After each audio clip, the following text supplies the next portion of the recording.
नमामि शमीशाननिर्वाणरूपम् विभुं व्यापकं ब्रह्मवेदस्वरूपम्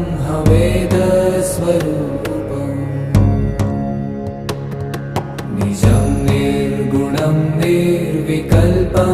निरीहम्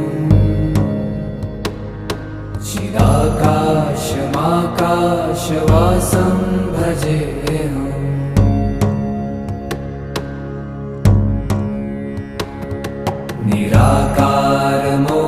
निराकारमोङ्कारमूलं तुरीयम्